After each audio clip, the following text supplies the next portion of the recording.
വേദപുസ്തകം ഒരു ലഘു ഗ്രന്ഥശാലയാണ്. 1500-ൽ അധികം വർഷങ്ങൾ കൊണ്ട് വിവിധ രാജ്യങ്ങളിലും വിവിധ സാംസ്കാരിക പശ്ചാത്തലത്തിലും ജീവിച്ചിരുന്ന വിവിധ എഴുത്തുകാർ എഴുതിയ ഗ്രന്ഥങ്ങളുടെ ക്രോഡീകരണമാണ് വേദപുസ്തകം. പുസ്തകങ്ങൾ എന്നർത്ഥം വരുന്ന ബിബ്ലിയ എന്ന യവന പദത്തിൽ നിന്നാണ് ബൈബിൾ എന്ന പദം ഉരുത്തിരിഞ്ഞിരിക്കുന്നത്. വളരെ വർഷങ്ങൾക്ക് ശേഷമാണ് ഇന്നത്തെ ബൈബിളിലെ പുസ്തകങ്ങളുടെ ക്രമമുണ്ടായത്. വേദപുസ്തകത്തെ പഴയ നിയമം, പുതിയ നിയമം എന്ന് രണ്ടായി തിരിച്ചിട്ടുണ്ട്. പഴയ നിയമം എബ്രായ, ആരാമ്യ ഭാഷകളിലും പുതിയ നിയമം യവന ഭാഷയിലുമാണ് എഴുതപ്പെട്ടത്. മനുഷ്യരാശിയോടുള്ള ദൈവത്തിന്റെ വെളിപ്പാടുകളാണ് ഇവയുടെ പുതുക്കണ്ണി.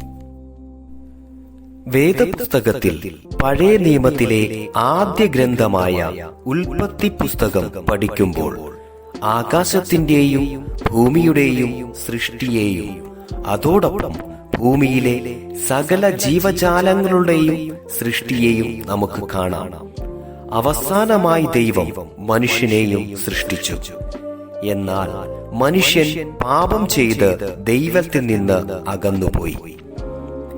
ദൈവത്തിൽ നിന്ന് അകന്നുപോയ മനുഷ്യനെ ദൈവത്തോട് അടുപ്പിപ്പാൻ ദൈവം വേഷത്തിൽ മനുഷ്യനായി ഭൂമിയിൽ വരുവാനിടയായി.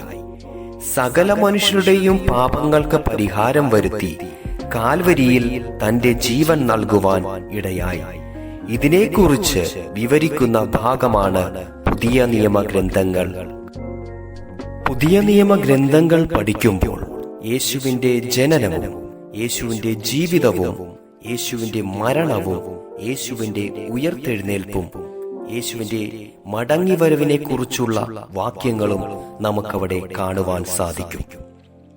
ഒരു മനുഷ്യൻ ഹൃദയം കൊണ്ട് ഈ സത്യം ഗ്രഹിക്കുകയും വിശ്വസിക്കുകയും വായ്കൊണ്ട് ഏറ്റുപറയുകയും വേദപുസ്തകത്തിലെ കൽപ്പനകൾ അനുസരിക്കുകയും ചെയ്താൽ ആ മനുഷ്യന് ലഭിക്കുന്ന നന്മകൾ എന്തെല്ലാം എന്ന് വേദപുസ്തകത്തിലെ അവസാന പുസ്തകമായ വെളിപ്പാടിൽ നമുക്ക് കാണുവാൻ സാധിക്കും. ആയതിനാൽ ഏതു മനുഷ്യനെയും പ്രകാശിപ്പിക്കുന്ന സത്യവെളിച്ചം ലോകത്തിൽ വന്നു എന്ന് വിശ്വസിച്ചുകൊണ്ട് ക്രിസ്തുവിനെ സ്വന്തം രക്ഷിതാവായി സ്വീകരിക്കുക. ക്രിസ്തുവിന്റെ രണ്ടാമത്തെ വരവിനായി നമുക്കൊരുങ്ങാം.